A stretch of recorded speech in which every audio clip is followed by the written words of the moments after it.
Alhamdulillahirabbil alamin wassalatu wassalamu ala asrofil anbiya wal mursalin. Para murid, para santri, juga para pemirsa, guru memberikan pencerahan kembali, diajak untuk menganalisa, diajak berpikir agar kehidupan selalu bahagia. Guru selalu senantiasa menyampaikan hal-hal yang dialami guru, baik buruk, baik indah, baik sesuatu yang sakral, baik sesuatu yang norak, semua selalu diceritakan guru kepada murid dan santri, bahkan dibagi sampai melalui Facebooknya. Dengan harapan guru memberi contoh bahwa manusia sangatlah terbuka juga indah. Jadi memang sulit manusia menerangkan keburukan kepada orang lain. Setelah menyelesaikan video tadi, para pemirsa sudah tahu ya, guru mempunyai sesembahan namanya Doraemon. Untuk video ini guru menceritakan peristiwa 2 bulan kemarin ya, dengan judul Istri ke-9 Guru ya. Ini terjadi peristiwa kurang lebih 2 bulan 3 bulan kemarin. Ini nanti biar jadi pengkajian ya.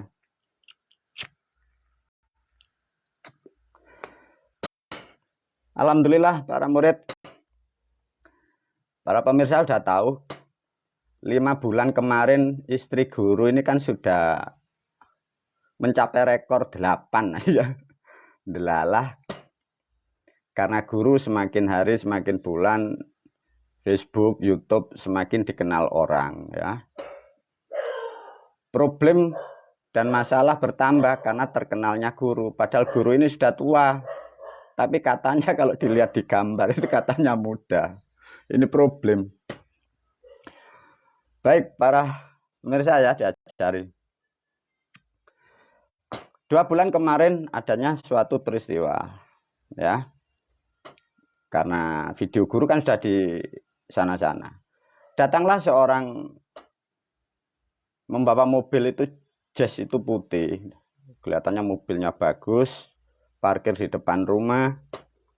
Sehingga karena seperti kebiasaan guru kan diam diri sambil merenung, melamun, memikiri jatuh temponya di ruang tamu. Datanglah seorang wanita itu memakai baju yang sopan, santun, muslimah.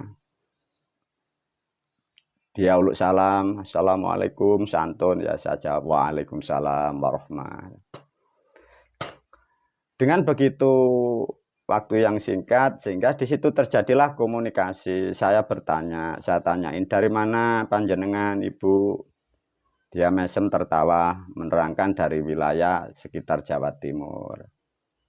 Ada tujuan apa ke sini? Nah, akhirnya dia ini menceritakan apa yang dialami selama hidupnya. Setelah sedikit mulai mengenal nama, alamat, juga dari kondisinya, super ya, subhanallah, ini cerita ini sangat cantik, sopan, santun. Dari cerita analisa komunikasi guru dengan si tamu ini, dia menceritakan posisinya keadaan itu single parent. Bahasa sekarang kalau nyebut itu janda. Nah pas ketepatan saya tanya janda ini asalnya dari mana. Karena dia nikahnya ini sangat muda. Sekitar kalau 16 tahun kalau cerita. Karena sangat kecil dinikahkan orang tuanya. Sehingga belum mengerti cara rumah tangga yang baik. Cara menyambut, menghormati laki tidak. Belum mengerti, tidak mengerti godaan di sana itu bagaimana. Setelah menikah dia gagal. Nah dari gagal rumah tangga itu dia statusnya kan janda. Karena dia ini orang muslimah, dia tawadhu, taat tentang nilai agama, sehingga dia tidak berani menikah lagi. Dia menjaga kehormatannya seperti layaknya orang-orang yang menjaga dirinya. Dia tidak mau maksiat, juga tidak mau melakukan hal-hal seperti itu. Tapi si wanita ini mempunyai keyakinan, dia memohon dan berharap agar kelak punya suami itu yang diridhoi Allah atau yang diridhoi Tuhan sesuai pilihan Tuhan. Ceritanya begitu informasinya. Karena seorang wanita ini pun tidak dimungkinkan, pasti dia punya guru, dia pun juga punya guru pembimbing spiritual. Akhirnya sampai kurang lebih kemarin itu waktu guru ketemu usianya sudah kurang lebih 36 ya. Jadi sangat lama dia menanti calon suami yang baru. Nah, akhirnya guru bertanya, lantas apa hubungannya Anda datang ke rumah guru? Dia meyakini karena dia sering munajat, sering tahajud, meyakini bahwa hidup mati rezeki itu ditentukan oleh Allah, dan Tuhan saya Allah ini menciptakan manusia itu berpasang-pasangan. Sehingga manusia ini menanti jodoh pilihan dari Tuhan. Karena dia sering selalu mendapatkan informasi dari petunjuk setelah tahajud itu. Apa yang digambarkan, apa yang dimimpikan, itu ciri-cirinya, tanda-tandanya seperti aku gurumu. Lah ini yang problem. Nah, jadi tanpa sadar tidak mengerti kok tahu video guru dari mana, nyatanya dari teman-temannya. Sehingga namanya si wanita punya guru spiritual, tanyalah dia kepada sang guru. Guru pun ahli spiritual. Dia pun mendapat jawaban yang hampir sama, apa yang ciri-ciri digambarkan itu dari tahajudnya, dari itu. Jadi apa si wanita mimpi gambarannya hampir sama dengan petunjuk gurunya yang didapat. Ciri-cirinya sama, letak rumah yang akan jadi suaminya sama. Nah, akhirnya guru itulah memberi informasi, disuruh mencari saya itu, informasi yang saya gali dari wanita itu, ceritanya seperti itu. Nah, dari cerita itu, intinya wanita ini menunggu pasangan pilihan dari Tuhan. Sehingga semua sudah didapat informasi guru, nama, alamat, sejarahnya. Akhirnya guru memberi kepastian atau memastikan. Artinya panjenengan ini kan kepingin saya nikahi kan gitu. Dia mengatakan iya karena saya yakin dan percaya atas petunjuk yang saya dapat. Nah, saya sebagai guru, karena kemarin sudah punya istri itu 8, ini juga bingung saya ini. Mau tambah lagi, ini sudah 8, tidak tambah ini paket baru, ini bingung guru. Nah, dari cerita itu, guru pun semi-semi percaya, semi-semi tidak. Apa yang didapat dari guru si wanita ini, saya pun sudah tidak percaya tentang mitos-mitos itu. Tapi karena yang datang ini cantik, guru ini berubah. Ya apa? Nah, dari cerita itu, guru memberi harapan. Sudah, namanya di situ sangat bagus. Namanya Ning Fadilah. Ya, keren kan, muslimah banget itu. Udah Ning Fadilah, kalau begitu saya bisa menerima, tapi aku belum bisa memutuskan ya, karena baru ketemu ini hari. Tapi kelihatan nyaman saya, kenapa? Batin saya ini, wah kebutuhan ini cocok gitu. Akhirnya saya berilah nomor handphone saya, nomor WA, saya pun diberi. Akhirnya guru menyampaikan pesan, kemungkinan paling lama 1 minggu Ning Fadilah nanti coba saya hubungi lagi ya. Karena saya sebagai guru untuk memutuskan ini sangat berat. Sehingga nanti komunikasi dengan istri yang ke-8 juga nanti berkomunikasi dengan guru-guru spiritual saya. Akhirnya terimalah dia, sehingga ada nomor-nomor yang saling disimpan. Sebagai seorang guru, sebagai seorang lelaki, saya pun bingung.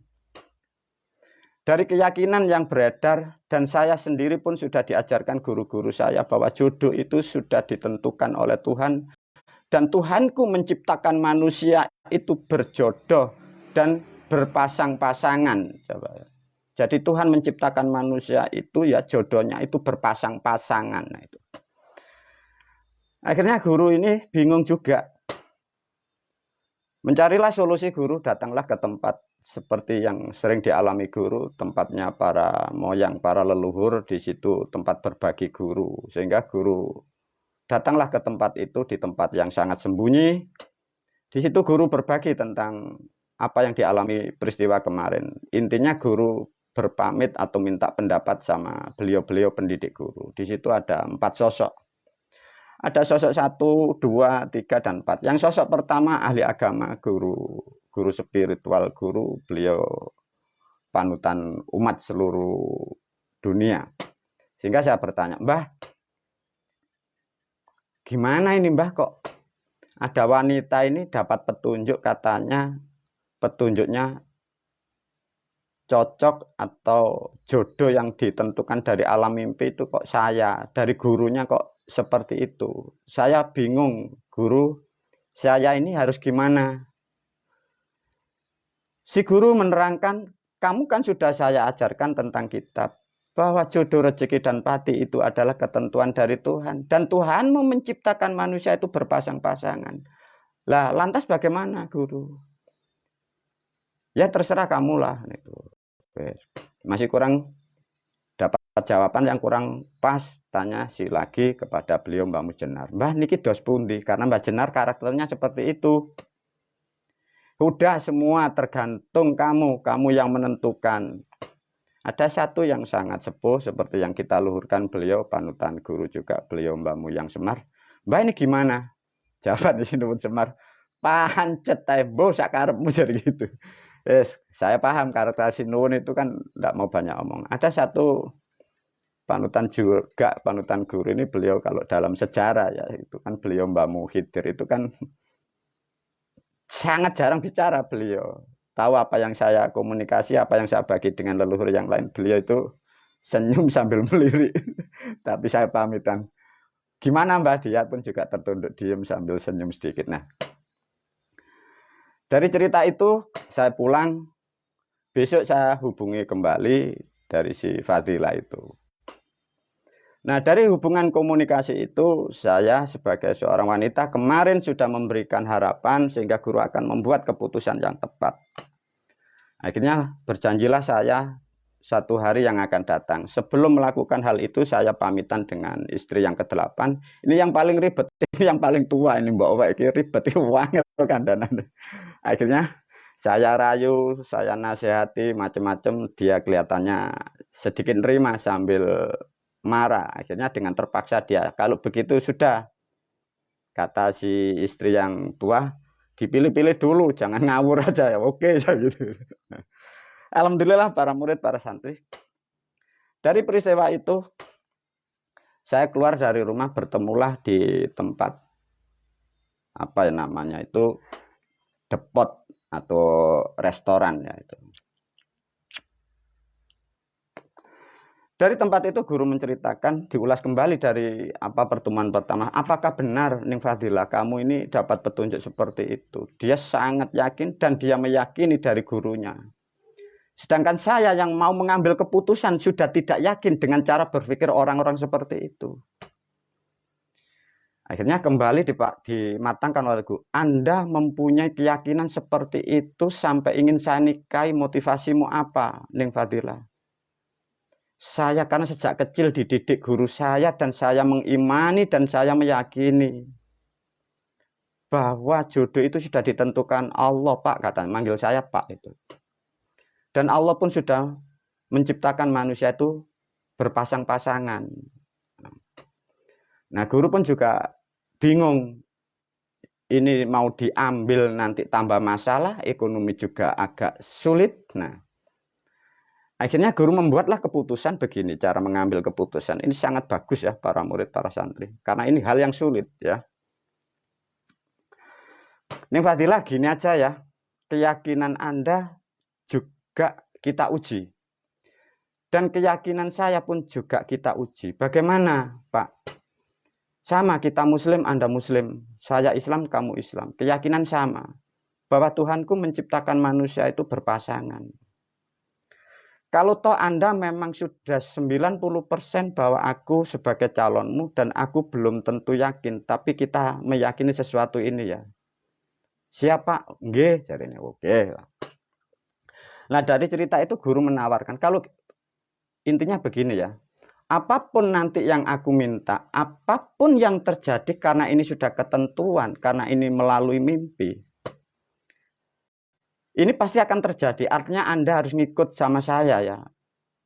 Nggih Pak, jadi karena satu menunggu untuk datangnya calon suami yang diharapkan sesuai petunjuk dan ketentuan Tuhan, dia manut, ngikut apa yang saya nasihati, dan dia meyakini saya sebagai seorang yang sangat baik, yang orang-orang yang digambarkan guru adalah orang spiritual yang terhebat, sehingga dia apapun pasrah. Nah, tatkala dari pasrah itu, guru menetapkan kembali, coba sekarang kita kembali merujuk pada kitab ya, Neng ya. Semua ini kan berpasang-pasangan ya. Nanti kalau toh memang Anda pasangan saya dan aku pasanganmu, pastilah nanti Anda dalam waktu kurang lebih 1-2 minggu Anda akan saya nikahi, tidak saya lamar lagi. Sekalian saya nikah, nanti saya kenalkan dengan istri-istri yang ke-8. Nggih Pak, sawantun ngono subhanallah, sapa gak ngejer awak to. Nah, dari cerita itu apa? Satu, guru mengukur dia ini seorang janda. Sudah lama tidak dikumpuli seorang laki-laki. Sedangkan saya sebagai guru seorang laki-laki. Ini jelalatan, 8 aja masih kurang. Nah, akhirnya guru ini ide cerdas kan, seperti yang kaset-kaset kemarin, wah ini manasik. Nah, akhirnya di situ dengan komunikasi yang bagus, dengan rayuan setengah gombal, memberi harapan. Akhirnya terjadinya sesuatu yang disebut hubungan yang tidak lazim atau hubungan layaknya bukan suami istri. Nah, setelah terjadi itu, para murid, para santri, para pemirsa, dari ruangan yang setelah disewa guru di tempat hiburan namanya, di hotel yang cukup mewah itu, setelah melakukan itu, guru itu merenung diem gitu. Tidak tahu si Ning Fadila ini takut atau bangga atau bahagia pun tidak ngerti. Setelah saya diam merenung itu, dia bertanya, Pak, mengapa panjenengan kok diam diri? Saya menceritakan, saya lagi berpikir, Ning Fadila, kalau toh memang Anda ini, karena kita sudah melakukan hubungan yang tabu, kalau ini pasti Anda jodohku dan aku jodohmu, engkau pasang aku dan aku pasanganmu, pasti saya nikahi ya. Tapi pada malam hari ini setelah aku melakukan seperti ini, kelihatannya ini kamu bukan pasangan saya. Dia kaget, setengah marah. Dia merasa sudah digauli, sudah dikumpuli oleh guru. Loh, kok bisa begitu, Pak? Coba mari kita berpikir bersama. Kalau toh memang manusia diciptakan itu berpasangan ya. Namanya pasangan itu mempunyai syarat dan ciri-ciri. Namanya pasangan itu mempunyai ukuran yang sama. Lah guru, saya mempunyai ilustrasi. Namanya pasangan itu pasti sama. Satu contoh, sandal dan sepatu, kanan dan kiri, namanya pasangan, ukurannya sama. Cuma yang satu kanan dan satu kiri. Guru menghayal lagi seperti mur dan baut. Kalau bautnya ini ukuran 9, ya murnya 9. Kalau bautnya ukuran rolas, murnya juga 12. Apa yang terjadi para murid, para santri? Anda tidak membayangkan bahwa si Ning Fadila ini, kalau toh ukuran tingginya badan dari guru lebih tinggi. Guru ini kan tidak seberapa tinggi. Kurang lebih ini 178 barangkali karena tinggi. Lah karena beratnya ini guru pun tidak tahu. Tapi karena setelah diranjang tadi guru ditindih. Sehingga bisa mengukur meskipun tidak ditimbang. Kurang lebih itu 90 kilo lebih, hampir 1 kintal lah. Sehingga para pemirsa, para murid sehingga bisa mengilustrasikan kira-kira yang wanita ini besar atau kecil. Artinya kan sangat besar. Nah, sedangkan guru ini kan orangnya kecil. Menurut keterangan bahwa Tuhan menciptakan manusia itu berpasangan. Artinya harus syaratnya dipenuhi, ukurannya harus dipenuhi. Sehingga saya terangkan sama si Fadila ini. Loh Fadila, saya ini kan ukuran sepatu 24. Lah kamu ukuran sepatu 36. Ini kira-kira menurut Anda ini pasangan atau bukan? Ya kalau lihat konsep itu ya bukan Pak. Ya kalau begitu sudah ya kita putus sampai ini hari. Nah mulai itulah guru sudah terputus dengan Ning Fadila. Para murid, para santri, dari cerita ini Anda dididik cerdas oleh guru. Manusia terdogma oleh sesuatu, ada meyakini kalau tidak jodoh pilihan Tuhan, tidak mau macam-macam. Coba, kalau toh kita mengacu kepada substansi, semoga tidak menghayal. Kalau toh memang Tuhan itu menciptakan manusia itu berpasangan, diberi gambaran, jumlah manusia di dunia, laki jumlahnya berapa, wanita berapa? Ya coba. Kalau toh memang kalimat-kalimat seperti itu benar dan itu sabda Tuhan, artinya harusnya jumlah penghuni manusia di dunia, kalau yang laki ini 4 miliar, wanita harus 4 miliar. Tapi faktanya lo tidak seperti itu. Dan ditentukan namanya pasangan, itu ukurannya harus balance atau imbang. Ning Fadila itu besar, mbakmu kecil. Lah di situ menjadi kesimpulan guru menetapkan bahwa ini bukan jodoh pilihan Tuhan dan ini bukan pasangan guru. Wabillahi taufik walhidayah, waridha walinayah. Assalamualaikum warahmatullahi wabarakatuh.